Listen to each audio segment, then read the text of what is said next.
Assalamualaikum warahmatullahi wabarakatuh. Salam sejahtera untuk kita semua. Perkenalkan, nama saya Nada Faga Enarda. Izinkan saya untuk mempresentasikan hasil kerja saya dalam rangka UAS mata kuliah Matematika Ekonomi dan Bisnis.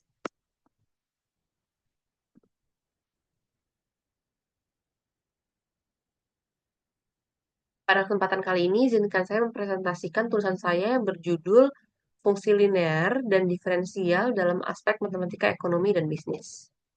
Latar belakang penulisannya adalah karena diferensial dalam ekonomi dan bisnis berterang penting sekali. Jadi dalam menganalisis perubahan kecil dalam variabel ekonomi seperti biaya marginal, pendapatan marginal, terus elastisitas permintaan, dan mendukung pengambilan keputusan yang lebih tepat.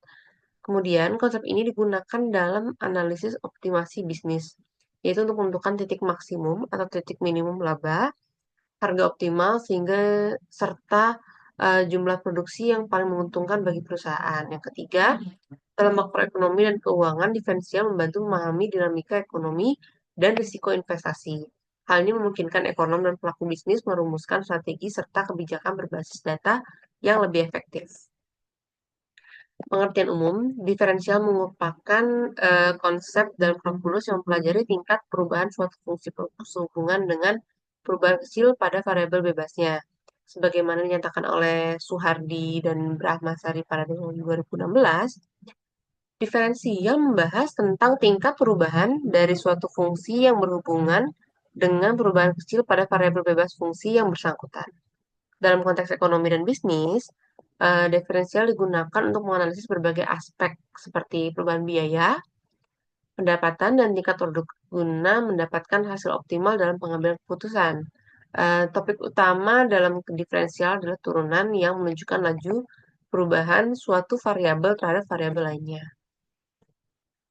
Selanjutnya saya akan menjelaskan mengenai rumus umum. Yang pertama, turunan pangkat merupakan konsep kalkulus berkaitan dengan cara suatu fungsi berubah seiring dengan perubahan variabelnya. Jika turunan fx sama dengan jika fx sama dengan x pangkat n, maka turunannya adalah n dikali dengan x pangkat n min 1, di mana n adalah bilangan real. Kemudian untuk turunan konstanta adalah 0.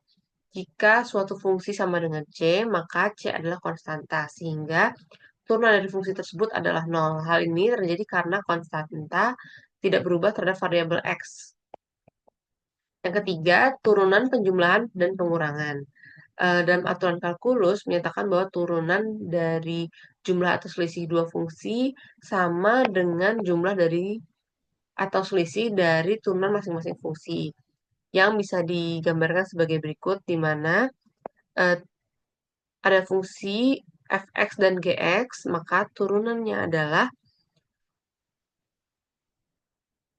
sama dengan jika fx tambah gx sama dengan f turunan fx ditambah turunan gx, dan jika fungsi fx dikurang gx, maka turunan fx dikurangi turunan gx. Artinya setiap fungsi dapat dihitung secara terpisah lalu dijumlahkan dan dikurangkan sesuai dengan bentuk awal fungsi. Yang keempat, turunan perkalian. Ini agak sedikit beda. Digunakan untuk menemukan turunan dari hasil perkalian dua fungsi. Aturan ini dikenal dengan product rule. Di situ bisa kita lihat bahwa terdapat fungsi fx dikali dengan fungsi gx, turunannya adalah sama dengan turunan fx dikali gx, kemudian tambah fx dikali turunan gx, agak menyilang. Kemudian, turunan pembagian adalah aturan dalam kalkulus yang digunakan untuk menghitung turunan hasil bagi dua fungsi. Aturan ini dikenal juga sebagai quotient rule, yang dinyatakan sebagai jika ada fungsi fx dikurang gx, maka turunannya adalah turunan fx dikali gx, kemudian dikurang fx dikali turunan gx, kemudian dibagi dengan penyebut, yaitu gx kuadrat. Yang keenam adalah turunan fungsi. Turunan fungsi adalah konsep kalkulus yang menggambarkan laju perubahan suatu variabel fungsi terhadap variabel bebasnya. Jadi, jika suatu fungsi fx menyatakan hubungan antara variabel x dan suatu hasil tertentu, maka turunannya menunjukkan seberapa cepat nilai fungsi berubah ketika X berubah. Nah, bisa kita lihat seperti ini. Eh, turunan dari fungsi fx adalah limit fungsi x tambah h dikurangi fungsi x dibagi h. Turunan tersebut dapat diterapkan dalam berbagai jenis fungsi seperti fungsi linear, kuadrat, eksponensial, logaritmik, dan trigonometri. Nah, lalu bagaimana dengan aplikasi diferensial dalam aspek matematika, ekonomi, dan bisnis? Nah, antara lain fungsi atau aplikasinya adalah yaitu bisa menganalisis melakukan analisis marginal. Bisa digunakan seperti ini, yaitu untuk pendapatan marginal dapat mengukur perubahan suatu unit ditambah produksi untuk setiap unit tambahan, setiap unit tambahan yang diproduksi dan setiap unit tambahan yang dijual dengan rumus marginal revenue sama dengan turunan dari revenue dibagi turunan dari X. Kemudian biaya marginal atau marginal cost dengan mengukur tambahan biaya untuk memproduksi satu tambahan unit. Seperti ini, yaitu marginal cost sama dengan turunan cost dibagi turunan X. Kemudian keuntungan marginal atau marginal profit dengan mengukur perubahan keuntungan terhadap perubahan jumlah produksi, di mana marginal produksi sama dengan turunan dari fungsi produksi, di mana fungsi produksinya adalah PX sama dengan RX dikurang CX. Nah, untuk elastisitas permintaan dapat digunakan turunan dari Q atau kuantitas dibandingkan dengan produksi, kemudian dikali dengan produksi dibagi kuantitas. Kemudian untuk elastisitas penawaran harga dengan mengukur respons jumlah barang yang ditawarkan terhadap perubahan harga. Kemudian optimasi ekonomi dengan maksimum atau minimum bisa digunakan untuk memaksimasi keuntungan dengan mencari titik di mana turunan PX sama dengan 0 untuk mengetahui jumlah produksi optimal dan untuk menentukan tingkat produksi terendah.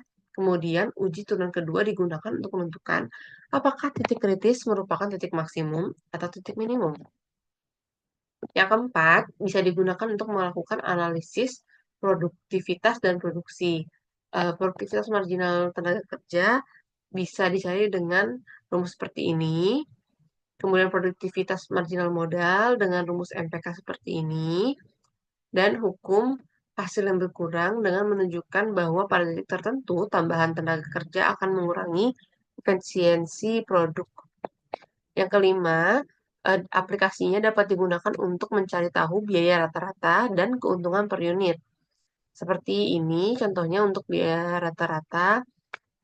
Kemudian, diferensial dapat digunakan untuk melihat bagaimana biaya perubahan terhadap jumlah produksi. Yang kedua, keuntungan per unit produk dapat menunjukkan seberapa efisien keuntungan terhadap skala produksi. Yang keenam, aplikasinya adalah untuk mengetahui model pertumbuhan ekonomi dan keuangan. Bisa diketahui untuk pertumbuhan ekonomi melalui turunan dari fungsi produksi seperti Cobb-Douglas. Kemudian untuk suku bunga Benjamin kontinu menggunakan diferensial untuk menghitung pertumbuhan investasi dengan rumus sebagai berikut. Di mana A adalah jumlah akhir dan P merupakan modal awal dan R merupakan suku bunga. Yang ketujuh, aplikasinya adalah untuk mengetahui model keseimbangan pasar. Keseimbangan harga dan kuantitas merupakan titik di mana permintaan dan penawaran setara. Stabilisasi keseimbangan diferensial digunakan untuk menentukan apakah pasar cenderung kembali ke keseimbangan atau mengalami ketidakstabilan. Yang kedelapan, aplikasinya dapat digunakan untuk mengetahui indeks ekonomi dan rasio keuangan. Rasio produktivitas kerja dapat diketahui untuk menilai efisiensi tenaga kerja dengan rumus sebagai berikut. Dan untuk analisis leverage keuangan diferensial bisa digunakan untuk melihat dampak perubahan tingkat utang terhadap profitabilitas perusahaan. Untuk mendapatkan gambaran lebih lanjut, mari kita lanjut ke penerapan soal atau kasus. Pada kasus ini, sebuah perusahaan memiliki fungsi biaya total sebagai berikut, yaitu C atau cos, fungsi cos 1000 ditambah 30x tambah 30x kuadrat, di mana fungsi cos atau Cx adalah fungsi dalam jutaan rupiah dan X merupakan jumlah unit barang yang diproduksi. Dan informasi tersebut, selesaikan perintah soal sebagai berikut, yaitu pertama, tentukan fungsi biaya marginal. Kedua, hitung biaya marginal saat X atau unit adalah 15. Kemudian, jelaskan makna secara ekonomi dari hasil yang diperoleh. Nah, untuk penyelesaian dari soal di atas ada sebagai berikut. Pertama, diketahui fungsi dari biaya total adalah 1000 tambah 30x tambah 30 tambah 3x kuadrat. Untuk menentukan fungsi biaya marginal, perlu diketahui bahwa biaya marginal merupakan turunan pertama dari fungsi total biaya terhadap X, sehingga penyelesaiannya adalah sebagai berikut. Dengan melakukan turunan pertama pada fungsi Cx, maka didapatkan eh, fungsi biaya marginal adalah 30 tambah 6x. Lalu untuk menghitung biaya marginal, maka diperlukan fungsi biaya marginal, kemudian mensubstitusi nilai unit atau X sesuai dengan permintaan soal. Nah, kita bisa melakukannya dengan menggunakan fungsi biaya yang telah kita dapatkan dari soal nomor 1. Dari soal nomor 1 kita dapat turunan Cx adalah 30 tambah 6x. Kemudian kita substitusi X-nya sebesar 15, maka didapatkan biaya marginal saat unit atau X sama dengan 15 adalah 120 juta per unit. Lalu apa makna secara ekonomi dari hasil diperoleh? Nah, berdasarkan penyelesaian soal nomor 1 dan 2, dapat disimpulkan bahwa biaya marginal menunjukkan tambahan biaya yang harus dikeluarkan untuk memproduksi satu unit tambahan barang. Pada kondisi sebagaimana pada soal nomor 2, ditemukan bahwa pada saat produksi telah mencapai 15 unit, biaya tambahan untuk memproduksi unit ke-16 adalah 120 juta. Hal ini menunjukkan bahwa semakin banyak barang yang diproduksi, semakin besar tambahan biaya yang diperlukan sehingga biaya marginal terus meningkat. Perusahaan harus mempertimbangkan apakah produksi tambahan ini menguntungkan atau tidak.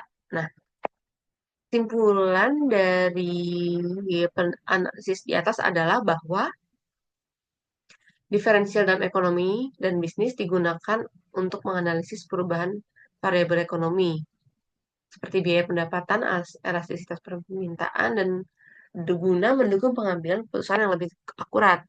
Konsep ini diterapkan dalam optimasi bisnis, produktivitas, pertumbuhan ekonomi, dan keuangan untuk membantu perusahaan meningkatkan efisiensi, menekan biaya, serta memahami dinamika pasar secara lebih efektif.